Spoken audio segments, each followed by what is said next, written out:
शराब नीति को लेकर विपक्ष का दिल्ली सरकार पर हमला। बीजेपी के कई कार्यकर्ताओं ने किया डिप्टी सीएम के घर के बाहर प्रदर्शन। मनीष सिसोदिया के इस्तीफे की मांग की।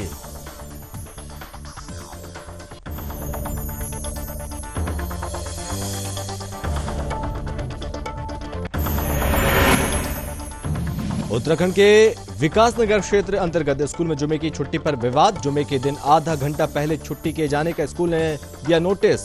हिंदूवादी संगठन ने स्कूल प्रबंधन के खिलाफ कार्रवाई किए जाने की मांग की।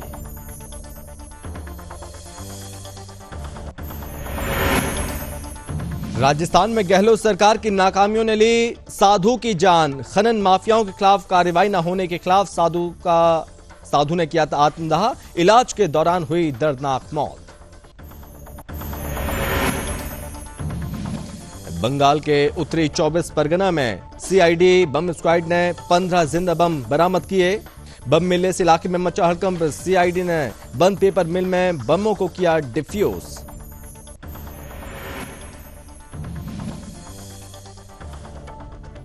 द्रौपदी मुर्मू को दुनिया भर से मिल रही बधाइयां। अमेरिका राष्ट्रपति जो बाइडेन बोले, द्रौपदी मुर्मू भारतीय लोकतंत्र की मजबूती का सबूत हैं।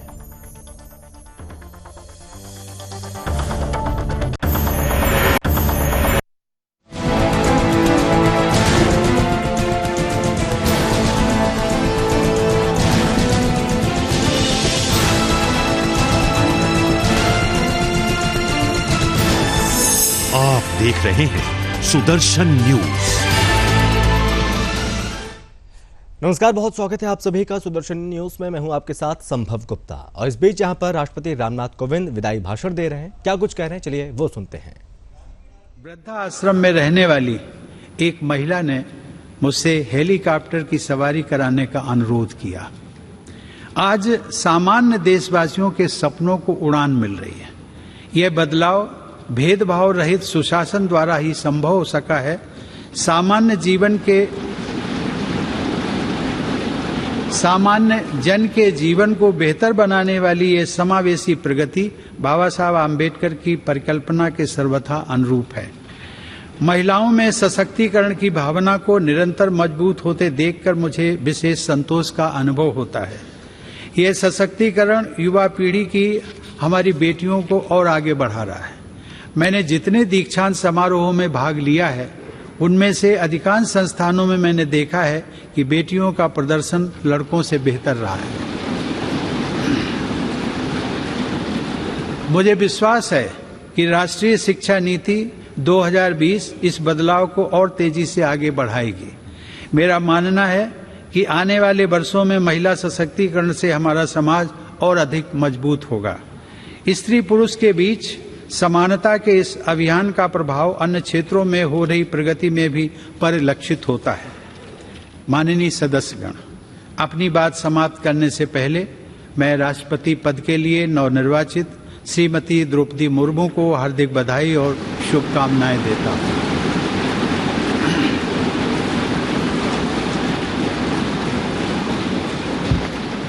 सर्वोच्च संवैधानिक पद पर उनका चुनाव महिला सशक्तिकरण को बढ़ाने के साथ साथ समाज के संघर्षशील लोगों में महत्वाकांक्षा का संचार करने वाला है।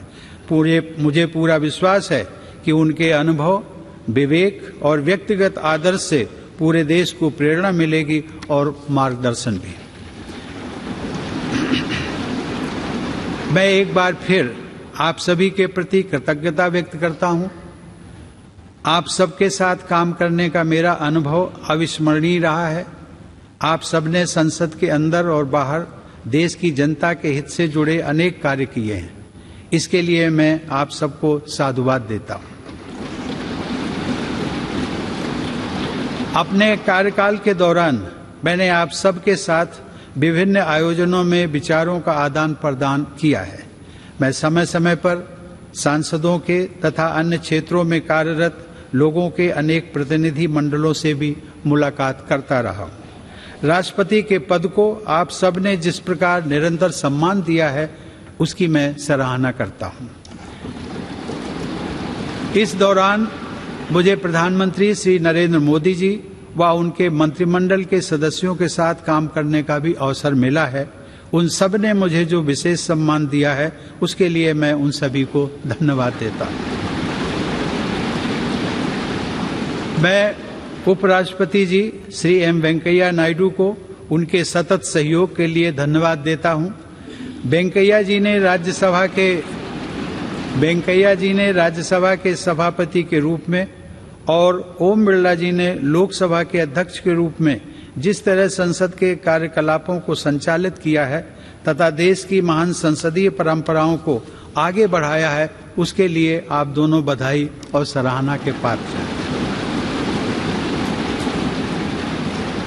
मुझे राज्यों के राज्यपालों व मुख्यमंत्रियों तथा केंद्र शासित प्रदेशों के उपराज्यपालों व प्रशासकों से भी पूरा सहयोग मिलता रहा है। उन सबके प्रति भी मैं आभार व्यक्त करता हूं। मुझे विश्वास है कि आप सभी सांसदगण हमारे सभी देशवासियों, विशेष रूप से जो विकास यात्रा में पीछे रह गए हैं, उनकी सेवा करने के लिए हर संभव प्रयास करते रहेंगे। साथ ही आप सब हमारे महान संविधान के अनुरूप सर्वोच्च लोकतांत्रिक परंपराओं को और भी मजबूत बनाएंगे। मेरी शुभकामना है कि आप सब समाज व राष्ट्र को और अधिक मजबूत बनाने के अपने प्रयासों में सफलता प्राप्त करें। धन्यवाद। जय हिंद।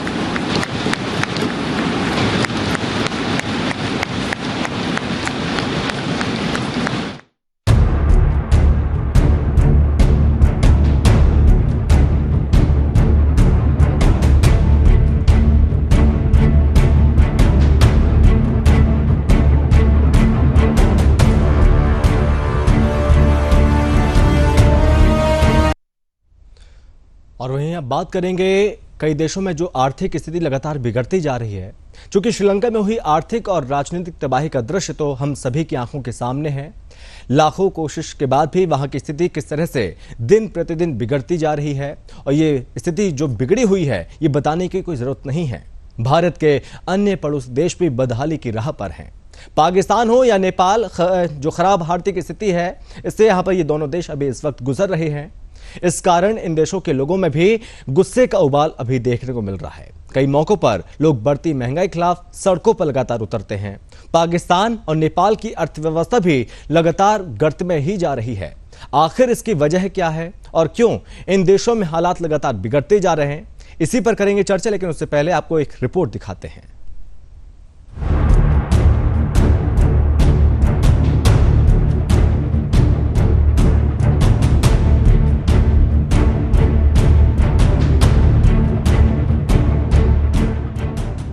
श्रीलंका अपने इतिहास के सबसे बुरे दौर से गुजर रहा है।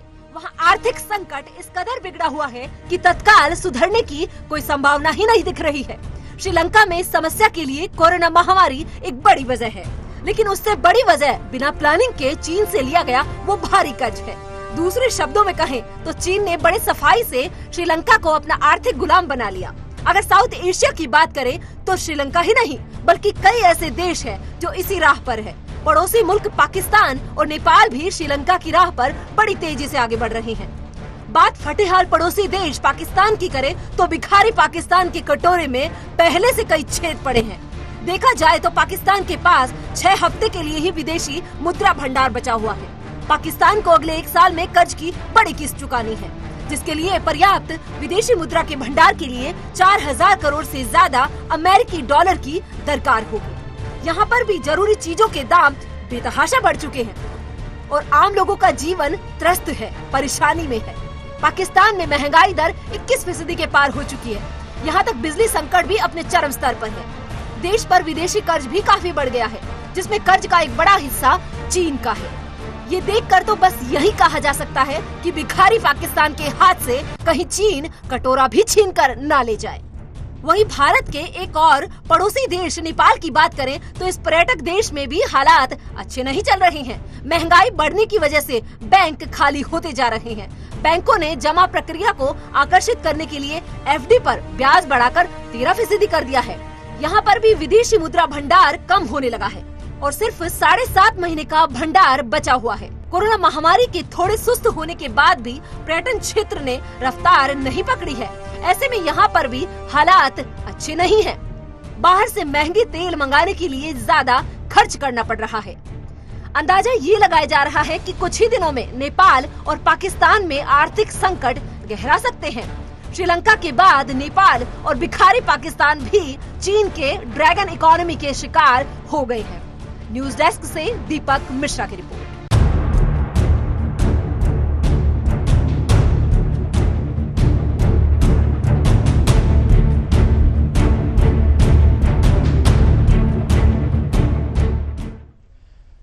तो जैसे श्रीलंका की स्थिति हुई, कंगाली की कगार पर धीरे धीरे वो पहुंचता क्या।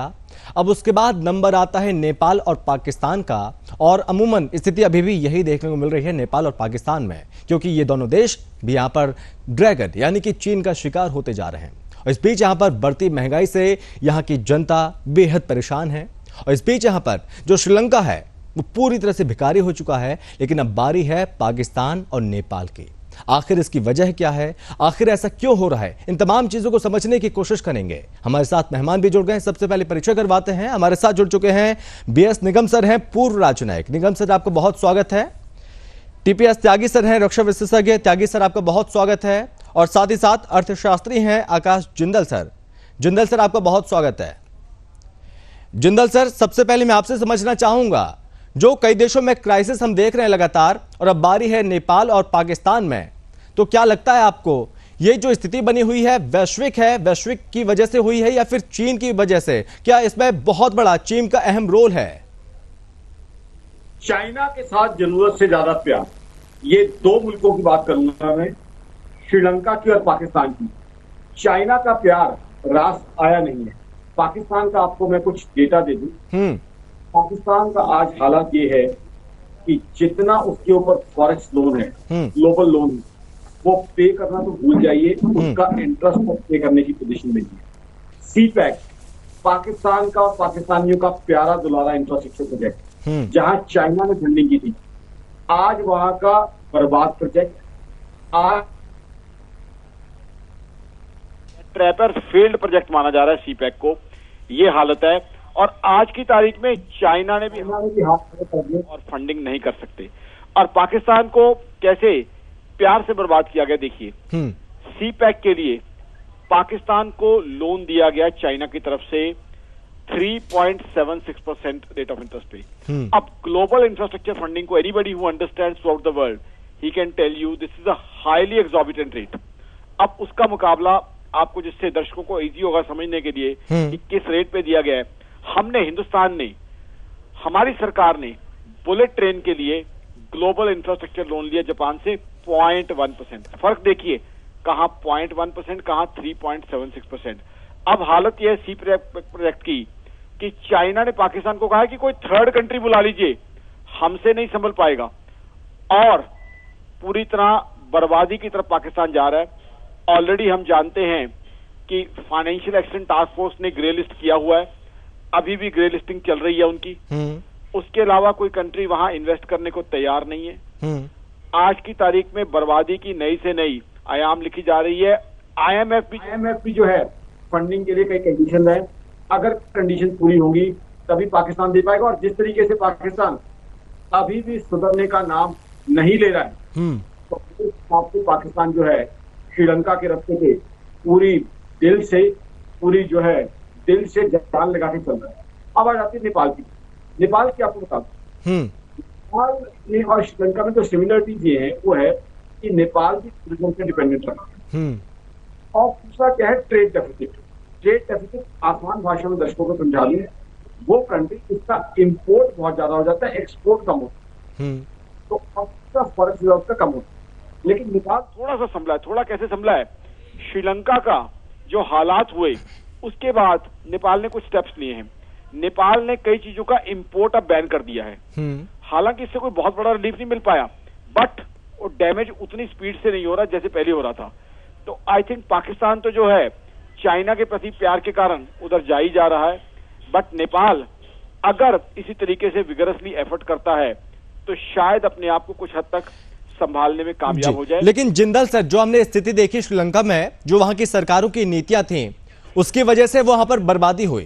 क्या वही नीतियां पाकिस्तान में, वही नीतियां क्या यहाँ पर नेपाल में देखने को मिली। यही स्थिति हुई नीति, गलत नीति की वजह से ये हाल हो रहा है अब इन देशों का भी।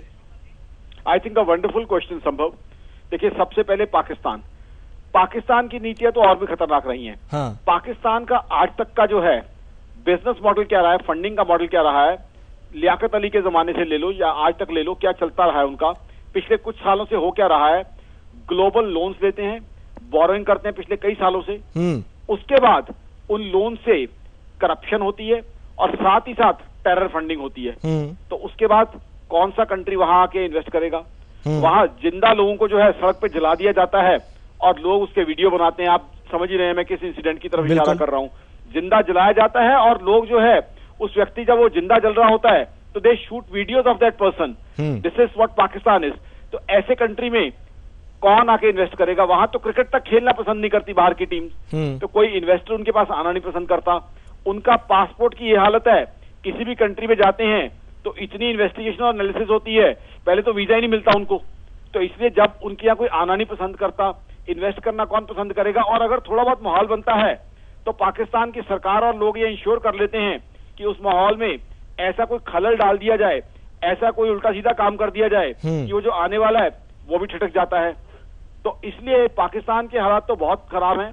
फाइनेंशियल एक्शन टास्क फोर्स में ऑलरेडी ग्रे लिस्टेड है, तो हालत खराब है। नेपाल अगर चाहे, अगर तरीके से चले तो कुछ हद तक संभल सकता है, क्योंकि देखिए उनका सिर्फ एक इकोनॉमी का नुकसान हुआ है और इकोनॉमी को अगर रास्ते पे ले आते हैं, इंपोर्ट कई चीजों का बैन किया है, अगर फर्दर बैन करते हैं तो कुछ हद तक उनकी इकोनॉमी संभलने की मुझे काफी उम्मीद है, काफी पॉसिबिलिटी है। हालांकि ग्लोबल हालात ये हैं। और देखिए एक चीज और, मैं कई न्यूज चैनल्स मुझे पूछ रहे हैं बार बार हिंदुस्तान, मैं यहाँ कैटेगरिकली क्लियर कर दूं, मेरी ऑर्गेनाइजेशन आकाशंदल.com का मानना है हिंदुस्तान का इन तीनों कंट्रीज के साथ दूर दूर तक कोई कंपैरिजन नहीं है। जो $80 पहुंचा है, वो कहीं से भी हिंदुस्तान की वीकनेस, में 10 सेकंड और लूंगा, बहुत जरूरी है, वो कहीं से भी हिंदुस्तान की वीकनेस नहीं दिखाता। उसका कारण क्या है? यूएस में क्योंकि इन्फ्लेशन बढ़ी, वहां के फेड ने इंटरेस्ट रेट बढ़ा दिए। अब क्योंकि वहां इंटरेस्ट रेट बढ़ा दिए और यूएस के बहुत से इन्वेस्टर का पैसा हिंदुस्तान में लगा हुआ था, तो नेचुरल टेंडेंसी है कि वो पैसा यहां से फ्लाई आउट करके वहां गया, तो डॉलर्स यहां से फ्लाई आउट किए। इस वजह से अमेरिकन डॉलर जो है महंगा हो गया और हमारा रुपया सस्ता हो गया। वो कहीं से भी हिंदुस्तान की वीकनेस या कमजोरी नहीं दिखाता। और एक और डेटा दे दूं, आज ये जो मैं डेटा देने जा रहा हूं, ये आकाशंदल या आकाशंदल.in का नहीं है, ग्लोबल एजेंसीज का डेटा है, जहां पूरे वर्ल्ड की जीडीपी ग्रोथ इस कैलेंडर ईयर में डी एस्केलेट करके कम करके 3% कर दी गई है। हमारे हिंदुस्तान की जीडीपी ग्रोथ पूरी दुनिया मान रही है 7.5% होने वाली है। तो we are going still strong. तकलीफें हमें भी आई हैं, लेकिन इसकी वजह से हर देश प्रभावित हुए हैं, अकेला नेपाल पाकिस्तान नहीं, इसकी वजह से भारत भी यहाँ पर थोड़ा प्रभावित जरूर हुआ। इनको भी मैं आगे आपसे समझूंगा, लेकिन इस बीच यहाँ पर निगम सर, मैं आपका रुख करूंगा। निगम सर, जो नेपाल और पाकिस्तान में चल रहा है सर, क्या आंकड़े बताते हैं सर? असल में इसको अगर हम बेसिकली देखें तो ये ड्रैगन सिंड्रोम है, जो लगभग दुनिया के 70 देशों में उसने फैलाया हुआ है। नीति किसी देश की इतनी महत्वपूर्ण तो होती है हालांकि, लेकिन जो ये चाइना की जो अपनी नीति है वो हर देश में बिल्कुल एक जैसी है। उनको कंट्रोल करना, महंगे रेट पर उनको ब्याज पे पैसा देना और उनकी कमजोरी का फायदा उठाना ना। अब आपको मैं याद दिला, मैं नेपाल से शुरू करता हूँ। कोई नेपाल की स्थिति अब से बदतर नहीं हुई है। आपको याद होगा प्रचंड दहल ने जब भारत विरोधी एक वो अपनाया, एक स्टैंड, और भारत के पक्ष में जो एक संधि नेपाल के साथ में हुई थी उसको अपने कार्यकाल में रद्द कर दिया और चाइना से जाकर के मिल गए और चाइना भी ने उसको सर पे बिठाया। तो ये प्रचंड दहल की जो कमजोरी थी ये चाइना ने अडॉप्ट कर लिया, उसको पहचान लिया और फिर उनको लोन दिया और लोन की शर्त भी ये लगाई थी कि आप भारत से दूरी बनाइए। प्रचंड खुले तौर पर उसका विरोध करते थे भारत की नीतियों का, और उसके बाद में जो भी वहां पर सरकार बनी उन्होंने भी विरोध ही अपनाया। यही विरोध हमारा श्रीलंका ने भी किया था, और पाकिस्तान तो भारत विरोधी के लिए जाना ही जाता है, ठीक है ना। इसलिए जो नीतियां चाइना की, उसकी श्रीलंका की हैं, थोड़ा सा पाकिस्तान में डिफरेंट है, क्योंकि श्रीलंका में कोई आर्मी का रोल नहीं है। पाकिस्तान में जो प्रोडक्शन है वो आर्मी ज्यादा करती है, तो भ्रष्टाचार वहां पर चैनलाइज्ड है। श्रीलंका में तो एक पार्टी का था, एक परिवार का था, लेकिन यहाँ तो पूरा आवा का आवाई खराब है। वहां तक सुई तक भी का निर्माण जो करती है वो आर्मी के लोग करते हैं, है ना? तो एक पैरेलल अलग संस्था है आर्मी। तो पूरी इकोनॉमी की जड़ वहां की आर्मी होती है। और वहां पाकिस्तान में ना तो कोई प्रोडक्शन है जिस पर हम लोग गर्व कर सकें, ना कोई इंटरनेशनल ऐसी संस्थाएं हैं जो वहां पर, या कंपनियां हैं जो वहां के प्रोडक्शन करती हो, है ना? तो भारत से किसी प्रकार की तुलना या इन तीनों देशों का आपस में कोई नीतिगत ऐसी चीज नहीं है। सिर्फ एक ही है कि इन लोगों ने चाइना को समझने में गलती कर दी, और जो चाइना ने, पाकिस्तान ने अपना एक एरिया गिलगित का जो वो कुछ हिस्सा और देने वाले हैं, काफी हिस्सा दे चुके हैं, तो चाइना तो अपने पैसे को वसूल करने के लिए जमीन पे कब्जा करता है ना? तो चाइना सुरक्षित है अपने पैसे के वापसी के लिए, लेकिन बर्बाद पाकिस्तान हो रहा है और अब इसकी कोई सीमा नहीं है, इसको कोई रोक नहीं सकता है। और जैसा हमारे जिंदल साहब ने कहा था कि कहाँ तो हमारा 1% का ब्याज हम आराम से चुका देंगे, और कहाँ 3.7, ये लगभग 4 गुने का अंतर है, वो नहीं चुका पाएगा। और हमारी जो इकोनॉमी की जो मजबूती का कारण है, जो हमारे कभी फेल नहीं हो सकती, वो हमारे घरेलू बचत है। हमें बचत करने की आदत है, हम वाहियातगिरी में खर्च नहीं करते। हमारे घर घर में सोना है, हमारे हर गृहिणी के पास में सोना है, ये हमारी बहुत मजबूती है ना? और हम बचत से चलते हैं। पाकिस्तान में ये चीज नहीं है जी, और वहां तो खाने के नारे पड़े हुए हैं। अगर हम महंगाई की तुलना करें तो महंगाई वहां पर हमारे यहाँ से लगभग दुगनी है ना? और वहां यहाँ इतना उन्होंने किया है कि कोई सब्सिडी वगैरह नहीं दी है, वो जनता को जनता के हाल पे छोड़ा हुआ है। तो जो विदेशी कर्ज है उसके भुगतान के लिए वो पैसा लेते हैं, जो श्रीलंकाई पोषण थी। लेकिन अब तो सब्सिडी भी बंद कर दी गई। इतने बुरे हालात की जो सब्सिडी मिलती थी जिनमें, वो भी बंद कर दी गई नेपाल में भी। हाँ जी, ये बहुत जरूरी था उनके लिए, नहीं तो और क्या करते। भारत ने इसको देख करके पहले से ही कुछ चीजों पर अपना जीएसटी लगा दी है। ये उस तरफ इशारा था कि हम जो एक हवा फैलने शुरू हो गई थी कि अभी हम भी उधर जा रहे हैं। बहुत वेल इन एडवांस हम लोगों ने ये कह दिया, बुरा लगेगा जनता को, कोई बात नहीं, लेकिन हम बर्दाश्त कर लेंगे, हमारी मजबूत सरकार है, मजबूत हमारा नेतृत्व है। त्यागी सर, तो इसमें हमें कोई डाउट नहीं है जी। पाकिस्तान में दिक्कत ये है कि वहां जो पाकिस्तान के अंदर जो एक प्रकार से उन्होंने अपने गिरवे रख करके चीजों को, और लोन के लिए अदायगी का जो दोबारा से वो मांग रहे हैं, और उनके जो एक आधार बनता है हर बार, वो जाके कटोरा फैलाते हैं इस्लामिक कंट्रीज में, और अंतोगत वो उनको दे देते हैं। वो उनका एक मांगना और उनका दे देना, ये उनकी पॉलिसी रही है, और वो केवल एंटी इंडिया के तहत ही मांगते हैं। जी त्यागी सर, आप मुझे इस चीज को बताइए, क्या आपको लगता है कि जैसे हम देखते हैं कि चाइना जो छोटे छोटे देश हैं उनको कर्ज देता अपने जाल में फंसाता है, और जैसे हमने देखा पाकिस्तान, चाइना और माफ कीजिए नेपाल और श्रीलंका को दिया, उसमें आपको क्या लगता है कि भविष्य में ऐसा हो सकता है कि इन तीनों देशों में दबाव डाले, और क्या भविष्य में भारत में थ्रेट पहुंचाने की कोशिश हो सकती है? सही कहते हैं संभव जी।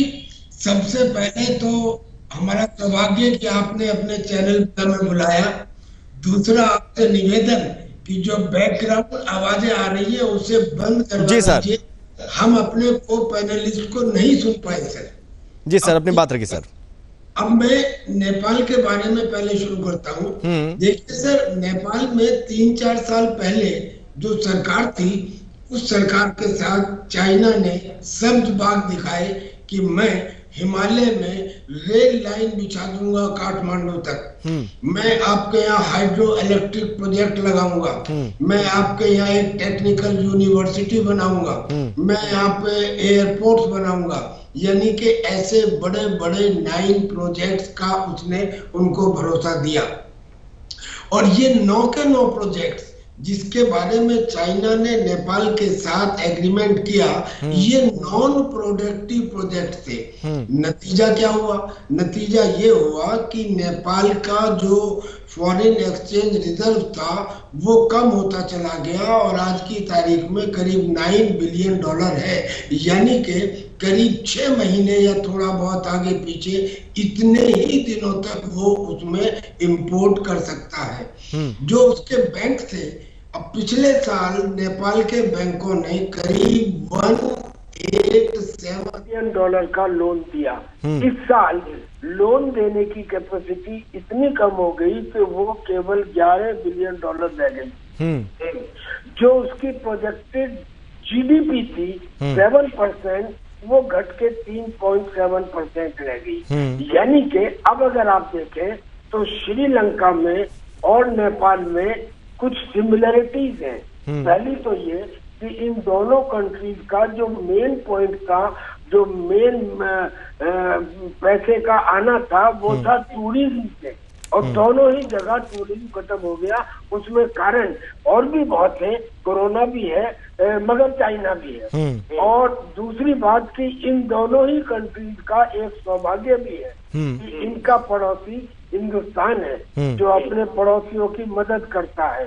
और तीसरा, एक की इकोनॉमी इंसॉल्वेंट हो गई और दूसरे की इंसॉल्वेंट होने के कगार पर है। लेकिन जो प्रश्न आपने किया वो प्रश्न इससे कहीं ज्यादा बढ़कर है, और वो ये है कि चाइना ये चाहता था, जो मेरी हथेली दाहिने हाथ की है वो तिब्बत है, और इसकी जो 5 उंगलियां हैं वो नेपाल, भूटान, सिक्किम, अरुणाचल प्रदेश और लद्दाख है। यानी कि मुझे इन कंट्रीज को अपने प्रभाव में लेना है और अपने साथ रखना है। तो उसका मेन एम था नेपाल को अपने साथ रखने का, अपने साथ मिलाने का। ये तो अच्छा हुआ कि बाद में कुछ चेंज हो गया और अब नेपाल गवर्नमेंट कुछ एक्शन भी ले रही है, जैसे कि 7 डेज की बजाय 5 डेज भी करना, जो अपने लोग बाहर हैं उनसे रेमिटेंसेस मंगाना, और उसने यूनाइटेड स्टेट से एक ग्रांट भी एक्सेप्ट कर ली है। यानी कि नेपाल की सिचुएशन शायद सुधारी जा सकती है। अब हम आते हैं पाकिस्तान पर। ये तो बिल्कुल क्लियर है कि पाकिस्तान के साथ जो उसने हाथ मिलाया, it was basically not with Pakistan but it was against India, क्योंकि इस क्षेत्र में चाइना अपना प्रतिद्वंदी केवल भारत को समझता है। लेकिन उसको गुलाम बनाने के लिए क्या किया? उसको गुलाम बनाने के लिए उसने सबसे पहले ऐसे प्रोजेक्ट लगाए, उदाहरण के तौर पे नीलम और झेलम, इन दोनों नदियों पे जो हाइड्रो इलेक्ट्रिक प्रोजेक्ट बने या बनाए जा रहे हैं, उन हाइड्रो इलेक्ट्रिक प्रोजेक्ट में लेबर, पाकिस्तान की जमीन, पाकिस्तान की मेहनत, पाकिस्तान का, लेकिन इनसे जो बिजली पैदा होगी वो इतनी महंगी होगी कि उसे पाकिस्तान के लोग खरीद नहीं पाएंगे और वो बिजली जाएगी जिंदियांग में या तिब्बत में। तो इस तरह के प्रोजेक्ट लगाए, और जो उसने सड़कें वगैरह भी बनाई उन प्रोजेक्ट में, वो भी ग्वादर तक। इसलिए कि चाइना को जब मलक्का स्टेट, हालांकि मलक्का स्टेट भी उसकी एक एक्चुअली झील है, मगर मलक्का स्टेट के थ्रू उसे करीब 1600 किलोमीटर का राउंड लेना पड़ता था। एक सेकंड, मगर अब इसकी वजह से कि भाई हम पाकिस्तान में ग्वादर पोर्ट तक पहुंच जाते हैं, तो हमारा रनिंग रेडियस 500 किलोमीटर हो जाएगा, यानी कि फायदा चाइना। इस पे आकाश जिंदल जी कुछ कमेंट करना चाहेंगे? आकाश जी। जी, बात चल रही थी श्रीलंका की, तो श्रीलंका के केस में, श्रीलंका से मैं पाकिस्तान लेके आऊंगा आपको। बड़ी एक इंटरेस्टिंग चीज थी, हर बच्चे को पता है अब तक हम्बनटोटा पोर्ट का नाम रटा हुआ है। चाइना श्रीलंका को लोन देता गया, बहुत हाई रेट ऑफ इंटरेस्ट पे। अल्टीमेटली उनका एक बड़ा स्ट्रेटेजिक पोर्ट था हम्बनटोटा, वो चाइना ने ले लिया उनसे क्योंकि कर्जा नहीं दे पा रहे थे। लेकिन बात इससे आगे की है, इंटरेस्टिंग बात इससे आगे शुरू होती है। अब कोई देश कर्जा नहीं दे पा रहा, उस चक्कर में उसने अपना पोर्ट दे दिया। तो कर्जे का क्या हुआ? सबसे इंटरेस्टिंग बात यह है कि हम्बनटोटा पोर्ट चाइना के पास आ गया, कर्जा एज इट इज खड़ा रहा। ये है इकोनॉमिक प्लानिंग चाइना की। वो कर्जा एज इट इज खड़ा रहा, अभी तक खड़ा हुआ है। इस तरीके से चाइना ने कंट्रीज को शिकार किया है। अब पाकिस्तान पे आ जाऊं, सीपैक के अंदर चाइना ने क्या किया, जितनी ऑब्सोलीट पावर मशीनरी थी, ऑब्सोलीट मतलब आउटडेटेड, जो काम की नहीं थी, वो सारी की सारी पाकिस्तान को बेचता रहा अपने मनमाने दांव पे, अपने मनमाने दाम पे। उसके बाद जो है high rate of interest charge करता गया। और अब सबसे इंटरेस्टिंग बात यह कि चाइना ने हाथ खड़े कर दिए हैं। चाइना पाकिस्तान को यह कहता है कि अब इस प्रोजेक्ट में मैं तो और पैसा लगा नहीं सकता, आपके पास मेरा लोन देने को पैसा नहीं है। अब उनको कहा गया है कि आप किसी थर्ड कंट्री को, किसी तीसरे मुल्क को बुला लो जो आपको बेल आउट करेगा। ऐसे समय में जब FATF ने उसे ग्रे लिस्ट किया हुआ है, फाइनेंशियल एक्शन टास्क फोर्स ने, आज की तारीख में फॉरेक्स रिजर्व उनके 0 हैं, लोन वो पे करने की पोजीशन में नहीं है। पेट्रोल का रेट आपको बता देता हूं, उनको डॉलर का रेट आपको बता देता हूं, कौन सा कंट्री वहां इन्वेस्ट करेगा। तो चाइना का ये जो प्यारा प्रोजेक्ट है OBOR, one belt one road, जो भी इस प्यार में पड़ा वो बर्बाद होता चला गया। और तीसरा आप देखिए, कोरोना का इंपैक्ट सब पे आया, हिंदुस्तान पे भी आया, रशिया यूक्रेन क्राइसिस का इंपैक्ट सब पे आया, हिंदुस्तान पे भी आया। लेकिन बात यही है कि उस इंपैक्ट को सूझबूझ के साथ, समझदारी के साथ कौन सी सरकार ने टैकल किया, लेकिन हिंदुस्तान की। लेकिन हम ये भी तो देख रहे हैं कि लगातार इतना कर्ज लेना, हर बार कर्ज लेना, और अब तो IMF ने भी शर्तें लगा रखी हैं कि हम, ये हमारी शर्तें हैं, तभी हम लोन देंगे जब हमारा चुका पाओगे। बिल्कुल सही कहा आपने। और IMF को जो है, वो IMF लोन मेलास का काम तो करता नहीं है। IMF तो जो है देखिए, जब लोन देता है तो जाहिर सी बात है वो अपनी रिकवरी भी इंश्योर करेगा। अब रिकवरी के लिए वो चाहेगा कि इकोनॉमी को इस तरीके से चलाया जाए कि पैसा उसके पास वापस आए। तो जाहिर सी बात है IMF अपनी जगह सही है। IMF एक बॉडी है, इंटरनेशनल मॉनेटरी फंड है, वो कंट्री की हेल्प करेगा, बट कंट्री वो कंडक्ट करके भी दिखाए कि वो पैसा वापस दे पाएगी। अभी मैं कोरोना की बात कर रहा हूं आपको। कोरोना के समय अब देखिए, हमारे हिंदुस्तान के पास स्ट्रेंथ थी कि एक देशभक्त नेता था हमारे पास, नरेंद्र मोदी साहब, जिन्होंने कोरोना के वक्त भी देश को लीड किया। हमारे यहाँ इतनी पॉपुलेशन है, फिर भी एक इतना मैसिव वैक्सीनेशन कैंपेन चलाया गया, सब लोगों को वैक्सीनेशन का टारगेट रखा गया। पाकिस्तानी लास्ट डे तक कंफ्यूज थे कि वैक्सीनेशन कहां से आएगा, चाइनीज वैक्सीनेशन, और पाकिस्तानी चाहते थे कि चाइनीज वैक्सीनेशन छोड़ के हिंदुस्तानी वैक्सीनेशन ले वो, क्योंकि चाइनीज वैक्सीनेशन से वो घबराते थे कि पता नहीं इफेक्टिव होगा कि नहीं होगा। वो कंट्री अपने आप को वैक्सीनेट नहीं कर पाई, जबकि हमारी इतनी मैसिव पॉपुलेशन को वैक्सीनेट किया गया। हमारे यहाँ गरीब भाई बहनों को अनाज भी दिया गया, ताकि उस समय जो है वो कोरोना के समय जब उनको भोजन नहीं मिल रहा, वो उससे भोजन भी इंश्योर कर रहे हैं। आज सबसे बड़ी बात, आज हम दुनिया की अगेन फास्टेस्ट ग्रोइंग इकोनॉमी बन रहे हैं। और चाइना खुद का हाल बता दूं, लेटेस्ट डेटा, चाइना की सेकंड क्वार्टर की GDP ग्रोथ आई है मात्र 0.4%, ओनली 0.4%। तो चाइना के खुद के क्या हालत हैं ये भी देख लिया। चाइना ने OBOR के नाम पे दूसरों के साथ जो किया वो किया, लेकिन एक पुरानी हिंदुस्तानी कहावत है, जैसी करनी वैसी भरनी। तो चाइना खुद इस समय जो है फाइनेंशियल डिस्ट्रेस में चल रहा है। 0.4% की GDP ग्रोथ है। शंघाई उनका जो 10 सेकंड और, शंघाई जो उनका सबसे बड़ा इंडस्ट्रियल टाउन है, वो काफी हद तक लॉकडाउन का शिकार रहा, और वहां पे बेरोजगारी बढ़ रही है और घोस्ट सिटीज बन गए हैं वहां पे, ऐसे टाउन्स बन गए हैं। इंफ्रास्ट्रक्चर में उन्होंने ऐसे इन्वेस्ट करते रहे, बेसिर पैर की इन्वेस्टमेंट करते रहे कि आज जाके उनको ऑक्यूपाई करने वाला कोई नहीं है। ये हालात है चाइना के, तो इसलिए चाइना खुद भी ज्यादा अच्छे हालात में नहीं है। जी निगम सर, हम जो चीज देखते हैं कि श्रीलंका में भी राजनीतिक अस्थिरता थी, नेपाल में भी पहले राजनीतिक अस्थिरता देखने को मिली, और पाकिस्तान में भी वही चीज देखने को मिल रही है। क्या हम माने कि जो बड़े देश होते हैं जैसे कि चाइना और अमेरिका खासतौर पर जिक्र किया जाए, वो इस घात में रहते हैं कि यहाँ पर स्थिति बने और हम घात लगा के बैठे रहें, और जब ऐसी स्थिति उत्पन्न हो तो हम झपट्टा मारे उन पर? पाकिस्तान में अमेरिका और चाइना दोनों ने एक्सपेरिमेंट किए हैं। भारत के खिलाफ होते हुए अमेरिका ने उसकी बहुत मदद की, और टेररिज्म के अगेंस्ट में बहुत पैसा दिया, और अंत में पाकिस्तान ने उसको धोखा ही दिया। यही चीज पाकिस्तान ने चाइना के साथ की है। पहले तो पैसा लगवा लिया, पहले तो सीपैक और दूसरी चीजों में पैसा खूब लगवाया, बाद में चाइना के लोगों को मारना शुरू कर दिया, विरोध करवा दिया। तो जैसे अमेरिका ने हाथ खींच लिए, मैं ये कहना चाहता हूँ जो नंग आदमी होता है ना, उसे हर आदमी परेशान हो जाता है। वही स्थिति पाकिस्तान की बन चुकी है। अमेरिका परेशान होकर के वापिस चला गया, ठीक है, अब वो वहां इन्वेस्टमेंट नहीं कर सकता। हाँ। और चाइना भी इस वक्त इतना परेशान है कि वहां के पिन छुटाना चाहता है, और चाइना पाकिस्तान से एक भी पैसे की वसूली नहीं कर पाएगा। हाँ। समझे? और कभी भी वो ये कह सकते हैं कि हम पैसा नहीं दे रहे, तुम्हें जो करना कर लीजिए। जी। हाँ, क्योंकि चाइना वहां जाकर के कुछ नहीं कर पाएगा, और पाकिस्तान को सपोर्ट जो है वो आतंकवादियों की है हाँ। ना, और इस्लामिक देशों की है। इस नाते चाइना, मुझे बहुत डाउट है कि वो कोई अपना पैसा वसूल कर पाएगा। ठीक है, श्रीलंका से तो पैसा वसूल कर लिया उसने, हाँ। मान लीजिए पोर्ट उसने अपने नाम करवा लिया, है ना, वहां जो भी उसे आमदनी होगी। लेकिन यहाँ जो पाकिस्तान में जो बंदरगाह उसको मिला है, हाँ। उससे तो उसको आमदनी वो होने नहीं देंगे पाकिस्तान वाले। हाँ।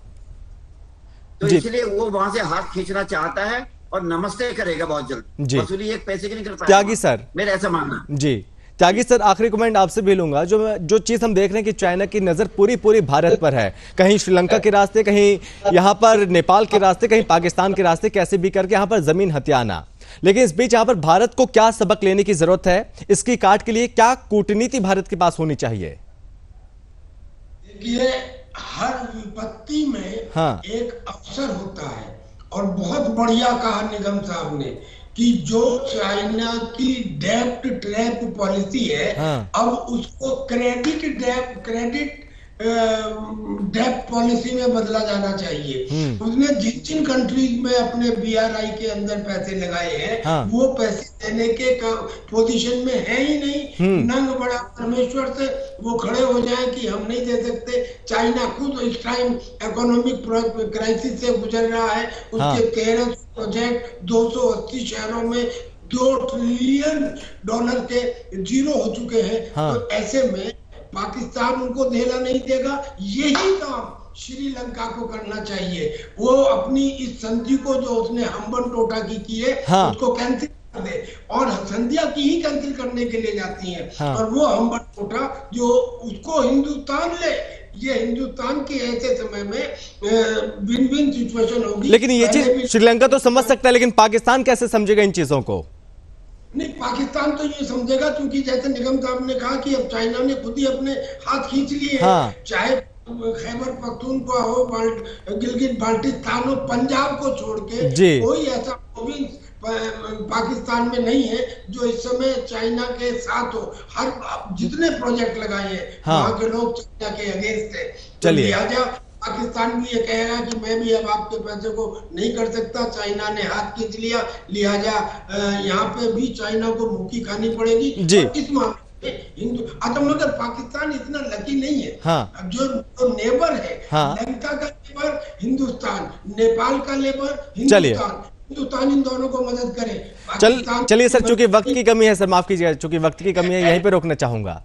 चलिए, बहुत धन्यवाद त्यागी सर आपका, आकाश जिंदल जी आपका भी, और निगम सर आपका भी बहुत धन्यवाद इस चर्चा में शामिल होने के लिए, अपनी बात रखने के लिए।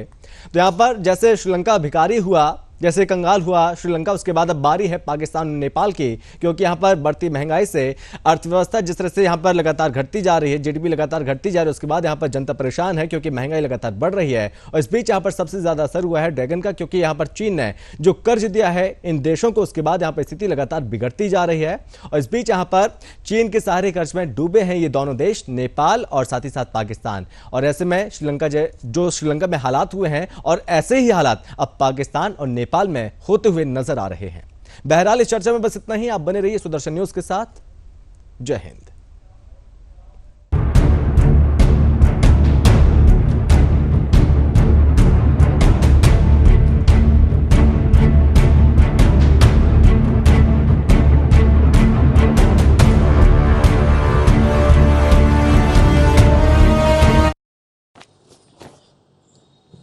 मेरे लड़के में हुनर और लगन की कोई कमी नहीं है, पढ़ाई में भी बहुत तेज है, बस उसे इंग्लिश बोलनी नहीं आती। हम गरीबों के बच्चों में यही तो है कि इंग्लिश बोलने में मार खा जाते हैं, वरना किसी से कम नहीं है मेरा लड़का। पर अब देखना, दिल्ली सरकार ने ये जो 3 महीने का इंग्लिश बोलने का कोर्स शुरू किया है ना, इससे मेरा बेटा भी फर्राटेदार अंग्रेजी बोलेगा और इंग्लिश बोलने वाला की बराबरी कर लेगा। मैं चाहता हूं सभी बच्चों को अच्छी से अच्छी शिक्षा मिले, गरीब और मिडिल क्लास के बच्चे किसी भी क्षेत्र में पीछे ना रहें। अब गरीब और मिडिल क्लास परिवारों के बच्चे भी फर्राटेदार इंग्लिश बोलेंगे। दिल्ली सरकार दिल्ली के युवाओं के लिए लाई है spoken English course by Delhi skill university, जहां सिर्फ 3 महीने में आप